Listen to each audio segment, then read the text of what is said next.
നിന്നോട് ഞാൻ മലയാള ഭാഷയിൽ തന്നെ അല്ലായിരുന്നോ പറഞ്ഞത് വന്ന് വണ്ടിയിൽ കയറാൻ? അപ്പോൾ നിനക്ക് ഭയങ്കര അഹങ്കാരം. നീ എന്താ വിചാരിച്ചത്? നീ പറയുന്നത് കേട്ടുകൊണ്ട് ഞാനങ്ങ് ഇറങ്ങിപ്പോകുമെന്നാണോ? എന്നാലേ നിനക്ക് ആള് തെറ്റി. നിന്റെ കഴുത്തിൽ ഈ താലി ഉള്ളിടത്തോളം എനിക്ക് നിന്നിൽ കുറച്ച് അവകാശങ്ങളൊക്കെ ഉണ്ടെന്ന് കരുതിക്കോ Mrs Shri Gauri. Oh sorry sorry Mrs Dev Maheshwar. Gauri ഒന്നും മിണ്ടാതെ മുഖം കുനിച്ചിരുന്നു. അവൾക്കൊന്ന് അലറിക്കരയണമെന്ന് ആഗ്രഹമുണ്ടായിരുന്നു. തൻ്റെ ഉള്ളിൽ പതിഞ്ഞു പൊങ്ങി ഉയർന്ന സങ്കടത്തിരയെ ശമിപ്പിക്കാൻ ഈ ലോകത്തിൽ ആർക്കും കഴിയില്ലെന്ന് അവൾക്കറിയാം. ഇപ്പോൾ മഹിയുടെ കൂടെ തിരികെ അവൻ്റെ വീട്ടിലേക്ക് പോകുവാൻ അവളുടെ മനസ്സ് അവളെ അനുവദിക്കുന്നില്ലായിരുന്നു. പക്ഷേ പക്ഷെ തനിക്ക് വേറൊരു നിവൃത്തിയുമില്ലല്ലോ എന്നോർക്കും തോറും ഗൗരിയുടെ നെഞ്ചു വിങ്ങി. ആരുടെ മുന്നിലും ശിരസ് കുനിക്കാതെ വളർന്നു വന്നിട്ട് ഒടുക്കം തന്നെ വേണ്ടെന്ന് പറഞ്ഞവൻ്റെ കൂടെ വീണ്ടും എൻ്റെ കൃഷ്ണ, ഇതെന്തൊരു വിധിയാണ്? അതോ എൻ്റെ മുജ്ജന്മ പാവമാണോ? ഇതുവരെയായിട്ടും നിന്നെ പരീക്ഷ മതിയായില്ലേ? നിനക്ക് പോലും അത്രമാത്രം വെറുക്കാൻ ഈ ഗൗരി എന്താണ് കാണാ ചെയ്തത്? മഹി ഇറങ്ങി വരുന്നത് കണ്ടും ഗൗരി നിറഞ്ഞ മിഴികൾ വാശിയുടെ തുടച്ചു മാറ്റി. എന്നിട്ട് പുറത്തേക്ക് കണ്ണു നട്ടിരുന്നു. ആ മേഡം, കീ ഞാൻ അവിടെ വെച്ചിട്ടുണ്ട് കേട്ടോ. ആ ചെടിച്ചട്ടിയുടെ കീഴിലായി. മഹി എന്തൊക്കെയോ പറഞ്ഞുകൊണ്ട് വണ്ടിയിലേക്ക് കയറിയെങ്കിലും ഗൗരി മഹിയെന്ന് നോക്കുകൂടി ചെയ്തില്ല. എടി, നിന്റെ ഈ കൂസലില്ലായ്മ കാണുമ്പോൾ എനിക്കൊരു കാര്യം പറയാതെ വയ്യ കേട്ടോ, അവൻ പറഞ്ഞു നിർത്തി. ഈ തവണ ഗൗരി അവനെ നോക്കി. അപ്പോൾ നിനക്കറിയാം അല്ലേ? നിങ്ങൾ എന്താണ് പറയാനുള്ളത്? എടി, നിന്റെ തള്ള നിന്നെ ഇട്ടിട്ട് പോയതിന് ഒരു കുറ്റവും പറയാനില്ല. കാരണം എന്താണെന്നോ? നിന്റെ ഈ അഹങ്കാരം. വണ്ടി സ്റ്റാർട്ട് ചെയ്തുകൊണ്ട് മഹി അവളെ നോക്കി പുച്ഛിച്ച് ചിരിച്ചു. എൻ്റെ അമ്മ എന്നെ ഇട്ടിട്ട് പോയതിനുള്ള കണക്ക് ഞാൻ ചോദിക്കും. അത് താമസിക്കാതെ നടത്തി തരണേ എന്നൊരു പ്രാർത്ഥന മാത്രമേ ഉള്ളൂ ശ്രീ ഗൗരിക്ക്. അത് എൻ്റെ അഹങ്കാരം കൊണ്ടാകും. എന്നാലും എനിക്കറിയണം, അറിഞ്ഞേ തീരൂ. ദൃഢമായ വാക്കുകളാൽ പറയുന്നവളെ അവൻ പാളി നോക്കി. ചെന്ന് ചോദിക്ക്, അപ്പം പറയും 25 ലക്ഷം കണ്ടപ്പോൾ അവിടെ കണ്ണ് മഞ്ഞളിച്ചു പോയെന്ന്. ഞാൻ കഷ്ടപ്പെട്ടുണ്ടാക്കിയ എൻ്റെ കാശാണ്. ഞാൻ വീട്ടിലോട്ട് ചെല്ലട്ടെ. എൻ്റെ അമ്മയോട് പറഞ്ഞ് ഇതിനൊരു തീരുമാനമുണ്ടാക്കും ഞാനും. ഓ, നിങ്ങളുടെ കാശ് പോയെങ്കിൽ അങ്ങ് സഹിച്ചോ. ഒരു പെണ്ണിൻ്റെ ജീവിതമല്ലേ നിങ്ങൾ ഇല്ലാതാക്കിയത്. എന്നിട്ട് ഒരു 25 ലക്ഷം രൂപയെന്നും പറഞ്ഞ് നിലവിളിക്കാൻ നാണയില്ലേ? പെട്ടെന്ന് മഹി വണ്ടി നിർത്തി. എന്നിട്ട് ഡ്രൈവിംഗ് സീറ്റിൽ നിന്നും ചാടിയിറങ്ങി. ഗൗരിക്ക് ചെറുതായി പേടി തോന്നിയെങ്കിലും അവൾ ധൈര്യം സംഭരിച്ചിരുന്നു. പക്ഷെ മഹി വന്ന് ഡോർ തുറന്നു. എന്നിട്ട് ഗൗരി വണ്ടിയിൽ നിന്നും പിടിച്ചിറക്കി. എടി, ഞാൻ പറഞ്ഞിട്ടാണോ നീ വിവാഹത്തിന് സമ്മതിച്ചത്?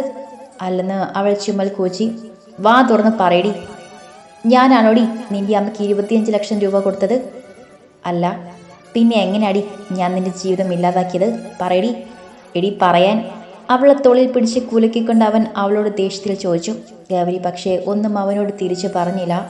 മഹിക്ക് അവൾ പറഞ്ഞത് ഇഷ്ടമായില്ലെന്ന് അവൾക്ക് തോന്നിയിരുന്നു. നിങ്ങൾ എന്തിനാണ് എന്നെ കൂടെ കൂട്ടിയത്? ഞാൻ പറഞ്ഞതല്ലേ അവിടെ നിന്നോളാന്ന്.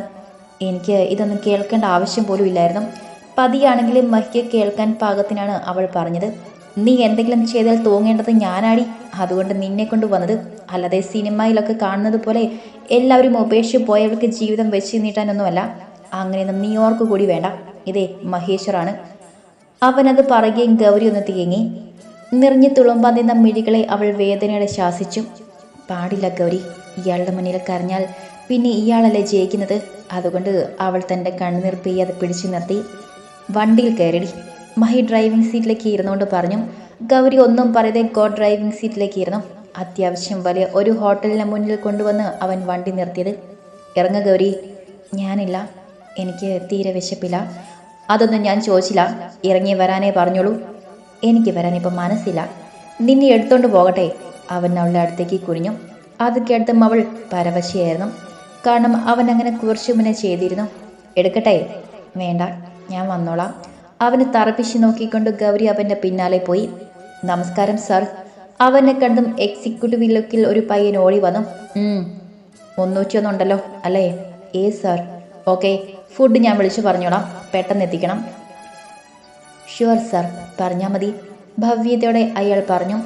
വളരെ ആർഭാടം നിറഞ്ഞ ഒരു റൂമായിരുന്നു അത്. ഗോൾഡനും ക്രീമുമായിരുന്നു ആ റൂമിൻ്റെ കർട്ടനുകൾക്ക്. അതേ നിറമായിരുന്നു ചുവരുകൾക്കും കൊടുത്തിരിക്കുന്നത്. കൊത്തുപണികൾ നിറഞ്ഞ തേക്കിൻ്റെ ഒരു കട്ടിലും ആഡംബരം വിളിച്ചുവന്ന കബോർഡും അവിടെ വാൾ ഘടിപ്പിച്ചിരിക്കുന്ന പെയിൻറ്റിങ്ങും തേക്കിൻ തടിയിൽ തന്നെ തീർത്ത മേശയിലിരിക്കുന്ന ഒരു ഗ്രാമഫോണും ഒരു കോർണറിലായി ചെറിയൊരു ഫ്രിഡ്ജും ഒക്കെ ഉണ്ടായിരുന്നു. മഹി ചെന്നപടെ ഫ്രിഡ്ജ് തുറന്നു തണുത്ത ഒരു ബിയർ ബോട്ടിലെടുത്തു. അത് പൊട്ടിക്കാനായി തുടങ്ങിയതും ഗൗരി അവൻ്റെ അരികിലേക്ക് ചെന്നു.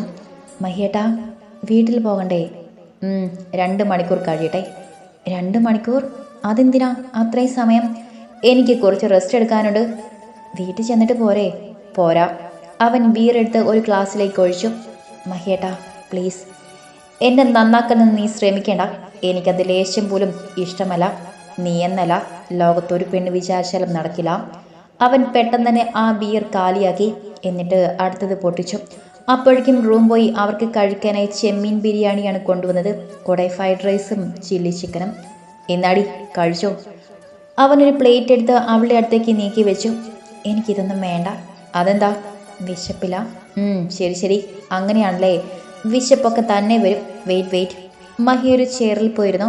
ഗൗരി പ്ലീസ് മഹിയേട്ടാ, എന്നെ ഒന്ന് വെറുതെ വിടും. ഉറപ്പായും വിടും. അതിനു മുന്നേ നീ ഇവിടെ വന്ന് ഒന്നിരുന്നേ. അവൻ തൻ്റെ തൊടിയിൽ തട്ടിക്കൊണ്ട് അവളെ നോക്കി. അവൻ ഒന്നുകൂടെ തൻ്റെ തൊടിയിലേക്ക് അടിച്ചു. എന്നിട്ട് ഗൗരിയെ നോക്കി. എനിക്ക് ഈ മദ്യത്തിൻ്റെ മണമൊന്നും അടിക്കാൻ വയ്യ, ഓക്കാനിക്കും. അതുകൊണ്ടാണ്. ഓക്കാനിക്കോ എന്ന് ഞാൻ നോക്കട്ടെ. ആദ്യം നീ ഇവിടെ വന്നിരിക്കേ. എന്തിനാ? അതിരുന്ന് കഴിഞ്ഞ് പറഞ്ഞാൽ പോരെ? പോരാ, ഇവിടെ വന്നിരിക്കടി. അവൻ്റെ അലർച്ചയിൽ ഗൗരി നടുങ്ങിപ്പോയി. അവൻ്റെ അടുത്തേക്ക് ചെന്ന് നിന്നുകൊണ്ട് അവൾ ശ്വാസം പോലും വിടാൻ മറന്നുപോയി. പെട്ടെന്ന് മഹി അവളെ പിടിച്ച് തൻ്റെ മടിയിലേക്ക് ചെരിച്ചിരുത്തി. എന്നിട്ട് ഇടം കൈയാൽ അവളുടെ വയറിന്മേൽ പൊതിഞ്ഞു. പെട്ടെന്നുള്ള അവൻ്റെ നീക്കത്തിൽ ഗൗരി വിറച്ചു. നിനക്ക് എന്താണ് വേണ്ടത്? ബിരിയാണിയാണോ അതോ ഫ്രൈഡ് റൈസ്? ഞാൻ ബിരിയാണി കഴിച്ചോളാം. മിടുക്കി. ഇത് നേരത്തെ പറഞ്ഞിരുന്നുവെങ്കിൽ എനിക്ക് നിന്നെ ഇങ്ങനെ മടിയിലിരുത്തി വാരി തരേണ്ട ആവശ്യമുണ്ടായിരുന്നോടി. അവൻ ബിരിയാണി ചെറിയ ഉരുളകളാക്കിയിട്ട് അവളുടെ വായിലേക്ക് കൊണ്ടുവന്നു. മഹിയേട്ടാ, ഞാൻ കഴിച്ചോളാം പ്ലീസ്. വായ തുറക്കടി. അവൾ നിഷേധാർത്ഥത്തിൽ തലയാട്ടി. എനിക്കാരും വാരി തരണ്ട, ഞാൻ ഒറ്റയ്ക്ക് കഴിച്ചോളാം. അവൾ അവൻ്റെ കയ്യിൽ നിന്നും ഭക്ഷണം മേടിക്കാതെ തനിയെ കഴിക്കാൻ തുടങ്ങി. കുറച്ച് കഴിഞ്ഞതും അവൾക്ക് വയറ് നിറഞ്ഞു. മതിയായി, ശ്വാസം മുട്ടുന്നു. അവൾ അവൻ്റെ മടിയിൽ നിന്നും എഴുന്നേൽക്കാൻ തുടങ്ങിയതും മഹി അവളെ ഒന്നുകൂടെ മുറുക്കെ പിടിച്ചു. എനിക്ക് മതിയായിരുന്നു, അതുകൊണ്ടാ. ഇത് പിന്നെ ആർക്കാടി? അവൻ തൻ്റെ കയ്യിലേക്ക് നോക്കിക്കൊണ്ട് അവളോട് ചോദിച്ചു. എനിക്കിനി ഒരല്പം പോലും ഇടയില്ല. ശരി. അവൻ തൻ്റെ കൈ അയച്ചതും ഗൗരി പിടഞ്ഞെഴുന്നേറ്റു. മഹി അപ്പോഴേക്കും ഭക്ഷണം കഴിക്കാൻ ആരംഭിച്ചു. കേട്ടിയോമാർക്ക് കുടിച്ചു കഴിഞ്ഞാൽ പിന്നെ സ്നേഹപ്രകടനമൊക്കെ കൂടും എന്ന് അടുത്ത വീട്ടിലെ രാജമ്മ ചേച്ചി പറഞ്ഞത് ഓർത്തുകൊണ്ട് ഗൗരി കൈ കഴുകാനായി പോയി. അതാണിപ്പോൾ ഈ പ്രകടനം ഇവിടെ നടന്നത്. പക്ഷെ ഇയാളെ മനസ്സിലാകുന്നില്ലല്ലോ. ഗൗരി ഒന്ന് പാളി നോക്കി. പെട്ടെന്ന് അവനും അവളെ ഒന്ന് നോക്കി. എന്താടി, നിന്റെ അമ്മ പറഞ്ഞത് ആലോചിക്കായിരുന്നോ? അവൻ ചോദിച്ചതും ഗൗരി നെറ്റിച്ചൊളിച്ചു. എന്ത്? അല്ല, കൂടിപ്പോയാൽ 2 വർഷം. അതിനു മുന്നേ എൻ്റെ കാറ്റ് പോയാൽ എൻ്റെ സ്വത്ത് കൈവശമാക്കി മറ്റൊരുത്തിനെ കെട്ടി ജീവിക്കുകയെന്ന്. അതിന് എൻ്റെ പേരിൽ നിങ്ങൾ സ്വത്ത് എഴുതി വച്ചിട്ടുണ്ടോ? ഉടൻ തന്നെ എഴുതും. എനിക്കടിയും സ്വത്തും വേണ്ട, പണവും വേണ്ട. മനസ്സമാധാനമായിട്ട് ഒരു ദിവസമെങ്കിലും കഴിഞ്ഞാൽ മതി. ഓ, അത് കൊള്ളാം. അതും എൻ്റെ കൂടെ. ഇടി, നിന്റെ അമ്മയാണെങ്കിൽ പണത്തിനോട് ഇത്രയും മാർത്തി മൂത്ത ഒരു സാധനം. നീയോ നേരെ ഓപ്പോസിറ്റും. എനിക്ക് അങ്ങോട്ട് പിടി കിട്ടുന്നില്ല കേട്ടോ നിൻ്റെ ഈ. എൻ്റെ അമ്മയ്ക്ക് പണത്തിനോട് ആർത്തിയുണ്ടെന്ന് നിങ്ങളോട് ആരാ പറഞ്ഞത്? ഗൗരി അവനെ ദേഷ്യത്തിൽ നോക്കി. അത് ഞാൻ പറഞ്ഞു തരണോടി. അത്യാവശ്യ വിവരമുള്ള ആർക്കും മനസ്സിലാക്കില്ലേ? രൂപ 25 ലക്ഷം എണ്ണി മേടിച്ചപ്പോൾ ഞാനാണോ പറഞ്ഞത്? നിന്റെ നാട്ടിലെ മുഴുവനും ആളുകളും. പിന്നെ നിന്റെ തള്ളയുടെ നാവിൽ നിന്ന് തന്നെ കേട്ടില്ലേ? എൻ്റെ അമ്മ ആരോടും പൈസയൊന്നും മേടിച്ചിട്ടില്ല. നിങ്ങൾ വെറുതെ എഴുതാപ്പുറം വായിക്കണ്ട. ദേ ഗൗരി, എന്നെ വെറുതെ ദേഷ്യം പിടിപ്പിക്കരുത് കേട്ടോ. ഞാൻ പറഞ്ഞത് സത്യമാണ്. കാശ് മേടിച്ചത് എൻ്റെ അമ്മയല്ല. പിന്നെ ആരുടെ അമ്മയാടി? അവൻ ഗൗരിയുടെ അടുത്തേക്ക് വന്ന് പല്ലി ഞെരിച്ചുകൊണ്ട് ചോദിച്ചു. എൻ്റെ അമ്മ എനിക്ക് 2 വയസ്സുള്ളപ്പം മരിച്ചു പോയതാ. അതെൻ്റെ ചെറിയമ്മയാണ്. അവർ അങ്ങനെയൊക്കെ കാണിക്കുമെന്ന് ഞാൻ കരുതിയില്ല. വെളിയിലേക്ക് കണ്ണും നട്ടുകൊണ്ട് ഗൗരി പറഞ്ഞത് മഹി നടുങ്ങിപ്പോയി. എൻ്റെ അമ്മ എന്നെ ഇട്ടിട്ട് പോയതിനുള്ള കണക്ക് ഞാൻ ചോദിക്കും. അത് താമസിക്കാതെ തന്നെ നടത്തി തരണേ എന്നൊരു പ്രാർത്ഥന മാത്രമേ ഉള്ളൂ ശ്രീ ഗൗരിക്ക്. അത് എൻ്റെ അഹങ്കാരം കൊണ്ടാകും. എന്നാലും എനിക്കറിയണം, അറിഞ്ഞേ തീരൂ എന്നൊക്കെ നീ ഇന്നലെ പറഞ്ഞതോ ഗൗരി? ആ, എന്നെ മാത്രമായിട്ട് ഇവിടെ ഉപേക്ഷിച്ച് എന്തിനാ പോയതെന്നുള്ള കണക്കാണ് ഞാൻ ചോദിക്കുന്നത്. അത് എൻ്റെ അമ്മയുടെ അടുത്ത് ചെന്ന് കഴിയുമ്പോൾ എൻ്റെ അമ്മ എന്നെയും കാത്തുണ്ടാകും. എത്രയും പെട്ടെന്ന്, അതൊരു ദിവസം മുന്നെങ്കിൽ അത്രയും പെട്ടെന്ന്. അവിടേക്ക് ചെല്ലാനാണ് ഞാൻ എൻ്റെ ഗുരുവായൂരപ്പനോട് പ്രാർത്ഥിക്കുന്നത്. എന്നെയും കൂടി കൊണ്ടുപോയിരുന്നെങ്കിൽ ഇങ്ങനെയൊന്നും ജീവിക്കേണ്ട ഒരു കാര്യവും എനിക്കില്ലായിരുന്നു. മഹിക്ക് തൻ്റെ നെഞ്ചിൽ ഒരു മുള്ളുകൊണ്ട് വലിക്കുന്നത് പോലെയാണ് അപ്പം തോന്നിയത്. അപ്പം ശരിക്കും ഗൗരിയുടെ അമ്മ അല്ലായിരുന്നു അവർ? ഗൗരി, ഞാൻ. പെട്ടെന്ന് അവൾ കൈയെടുത്ത് അവനെ വിലക്കി. വേണ്ട, ഒന്നും പറയണ്ട. ആരുടെയും സഹതാപം പിടിച്ച് പറ്റേണ്ട കാര്യമൊന്നും എനിക്ക് എൻ്റെ മരണം വരെയും ആവശ്യമില്ല. ഇനി കൂടുതലൊന്നും ഞാൻ പറയുന്നില്ല. പിന്നെ എൻ്റെ അമ്മയെക്കുറിച്ച് അത്രമാത്രം മഹിയേട്ടൻ പറഞ്ഞതുകൊണ്ടാണ് ഞാൻ ഈ കാര്യം ഇപ്പോൾ പറഞ്ഞത്. എൻ്റെ ടീച്ചറമ്മയ്ക്ക് പോലും അറിയില്ല ഇതൊന്നും. നിൻ്റെ അച്ഛൻ, അതൊന്നും ഞാൻ കൂടുതലായിട്ട് ആരോടും പറയാൻ ആഗ്രഹിക്കുന്നില്ല. അവൻ കഴിച്ച പ്ലേറ്റ് എടുത്തുകൊണ്ട് അവൾ വേസ്റ്റൊക്കെ കളയാനായിപ്പോയി. അവൻ്റെ ഫോൺ ശബ്ദിച്ചു. നോക്കിയപ്പോൾ അമ്മയാണ്. ഡേ, അമ്മ വിളിക്കുന്നു, നീ ഒന്ന് എടുക്ക്. അവൻ ഫോൺ അവളുടെ നേർക്ക് നീട്ടി. മഹിയുടെ കയ്യിൽ നിന്നും ഫോൺ മേടിച്ച് ഗൗരി അമ്മയോട് സംസാരിച്ചു. ഹലോ ടീച്ചറമ്മേ. മോളെ, നിങ്ങൾ അവിടെ നിന്ന് ഇറങ്ങിയോ? ഇറങ്ങി. എവിടെ എത്തിയപ്പോൾ? ഞങ്ങളിവിടെ എന്ന് പറയാൻ തുടങ്ങിയത് മഹി പിന്നീടും അവളുടെ വായ മോടി. എന്നിട്ട് ഫോൺ മേടിച്ചു. ഹലോ അമ്മേ, ഞങ്ങൾ തൊടുപുഴ കഴിഞ്ഞു, വന്നോണ്ടിരിക്കുക. ശരി മോനെ. ആ ശരി ശരി, ഞാൻ വെക്കുക. അവൻ ഫോൺ കട്ട് ചെയ്ത ശേഷം ഗൗരിയെ നോക്കി. നീ കാര്യങ്ങളെല്ലാം ബോധിപ്പിക്കാൻ തുടങ്ങുക അല്ലേ? പിന്നെ അമ്മ ചോദിക്കുമ്പോൾ എന്ത് ചെയ്യണം? അവൾക്ക് ദേഷ്യം വന്നു. ഒന്നും ചെയ്യണ്ട, നീ ഇവിടെ ഇരിക്കെ, ഞാനിപ്പോൾ വരാം. നിങ്ങൾ ഇനി എവിടേക്കാ? എന്തേ, വരുന്നുണ്ടോ? അവൻ ഷർട്ടിൻ്റെ ബട്ടണുകൾ ഓരോന്നായി അഴിച്ചുകൊണ്ട് അവളെ നോക്കി. എന്നിട്ട് വാഷ്റൂമിലേക്ക് കയറിപ്പോയി. കുളിയൊക്കെ കഴിഞ്ഞ് ഇറങ്ങി വന്ന ശേഷം അവനൊരു ചൂയിങ്കം എടുത്ത് ചവച്ചുകൊണ്ട് ഡ്രസ്സ് ചേഞ്ച് ചെയ്തു. എന്നാൽ ഇറങ്ങാം. അവൻ ഫോൺ എടുത്ത് പോക്കറ്റിൽ ഇട്ടുകൊണ്ട് ഗൗരിയെ നോക്കി. അവളും എഴുന്നേറ്റു അവൻ്റെ പിന്നാലെ ഇറങ്ങി. ഗൗരി വെളിയിലേക്ക് കണ്ണു നട്ടിരിപ്പാണ്. കാഴ്ചകളൊന്നും കാണുവല്ല. മനസ്സാകെ സങ്കടപ്പെരുമഴയാണ്. രാധമ്മ ഇത്രയും വലിയൊരു ചതി ചെയ്യുമെന്ന് ഓർത്തതല്ല മഹിയേട്ടൻ്റെ ഒപ്പം പോകാൻ. അത് തനിക്ക് പ്രാണസങ്കടമാണ്. താൻ പണത്തിന് വേണ്ടിയാണ് ഇങ്ങനൊരു വേഷം കെട്ടിയതെന്ന് എല്ലാവരുടെയും മുന്നിൽ താൻ തോറ്റു പോവുകയാണ്. മഹിയേട്ടാ, പെട്ടെന്ന് അവൾ വിളിച്ചു. എന്താ ഗൗരി? ഞാനിവിടെ ഇറങ്ങിക്കോളാം. അവൻ അവളെ സൂക്ഷിച്ചു നോക്കി. മഹിയേട്ടൻ പൊയ്ക്കോളൂ, ഞാനിവിടെ ഇറങ്ങിക്കോളാം. വണ്ടി ഒന്ന് നിർത്തുവോ? അവൻ പക്ഷെ ഒന്നും മറുപടി പറയാതെ വണ്ടി ഓടിക്കുന്നതിൽ ശ്രദ്ധിച്ചു. മഹിയേട്ടാ പ്ലീസ്. അവൾ ഒരുപാട് ചോദിച്ചുവെങ്കിലും മഹി വണ്ടി നിർത്തിയില്ല. അവൻ ഡ്രൈവിങ്ങിൽ മാത്രം ശ്രദ്ധിച്ചു. വണ്ടി നേരെ ചെന്നിരുന്നത് വലിയൊരു ടെക്സ്റ്റൈലിൻ്റെ ഷോപ്പിൽ മുന്നിലാണ്. നീ ഇറങ്ങ്, എനിക്ക് ഈ കാലം വെച്ച് വരാൻ ബുദ്ധിമുട്ടാണ് ഏട്ടാ. എന്നാ വേണ്ട. അവൻ ഫോൺ എടുത്ത് ആരെയോ വിളിച്ചു. ഹലോ മിഥുൻ, ഞാൻ മഹിയാണ്. ഞാൻ നിൻ്റെ ഷോപ്പിൻ്റെ ഫ്രണ്ടിലുണ്ട്. അതെ എടാ, എൻ്റെ അമ്മയുടെ സപ്തതിയാണ്. അപ്പോൾ ഒരു ഗിഫ്റ്റ് വേണം. ഒരു സാരി. നീ സ്റ്റാഫിനെ ആരെയെങ്കിലും 1-2 സെലക്ട് ചെയ്തിട്ട് ഫോട്ടോ അയക്കാൻ ഏർപ്പാടാക്കുമോ? അയ്യോ മഹിയേട്ടാ, ടീച്ചറമ്മയുടെ പിറന്നാളാണോ? എന്ന് ഞാനും വരാം, സാരി സെലക്ട് ചെയ്യാം. അത് വേണ്ട, നിൻ്റെ കാലിന് വയ്യാത്തതല്ലേ? തന്നെയുമല്ല ഇന്നൊരുപാട് നടന്നു. ഇനി അത് ഇൻഫെക്ഷൻ ആകുമോ? കുഴപ്പമില്ലെന്നേ, പെട്ടെന്ന് എടുക്കാം. അവൾ ഡോർ തുറന്നിറങ്ങി കഴിഞ്ഞിരുന്നു. അപ്പോഴേക്കും സാരി സെക്ഷനിലേക്ക് ചെന്നപ്പോൾ ഒരുപാടുണ്ടായിരുന്നു. ഗൗരി വളരെ സൂക്ഷ്മതയുടെ ഓരോ സാരിയും നോക്കി. അവസാനം ഒരു മാമ്പഴം നിറമുള്ള സോഫ്റ്റ് സിൽക്ക് സാരിയാണ് അമ്മയ്ക്കായി എടുത്തത്. മഹിക്കും അതൊരുപാട് ഇഷ്ടമായിരുന്നു. മേഡത്തിന് കൂടി ഒരെണ്ണം എടുക്കട്ടെ? വേണ്ട, എനിക്കൊന്നും വേണ്ട, ഇത് പാക്ക് ചെയ്താൽ മതി. ബിൽ പേ ചെയ്തിട്ട് തിരികെ നോക്കുമ്പോൾ മഹി കണ്ടു നടക്കാൻ ഇത്തിരി ബുദ്ധിമുട്ടുന്ന ഗൗരിയെ. കാലിൽ നല്ല വേദനയുണ്ടെന്ന് ഒറ്റ നോട്ടത്തിൽ അവന് മനസ്സിലായി. വീട്ടിലെത്തിയപ്പോൾ അത്യാവശ്യം കുറച്ച് ആളുകളൊക്കെ എത്തിയിട്ടുണ്ട്. ഇതൊരുപാട് പേരുണ്ടല്ലോ. ഞാനാണെങ്കിൽ മുടന്തി നടക്കുവാണല്ലോ കൃഷ്ണ. ഗൗരി ആരോടൊന്നില്ലാതെ പറഞ്ഞു.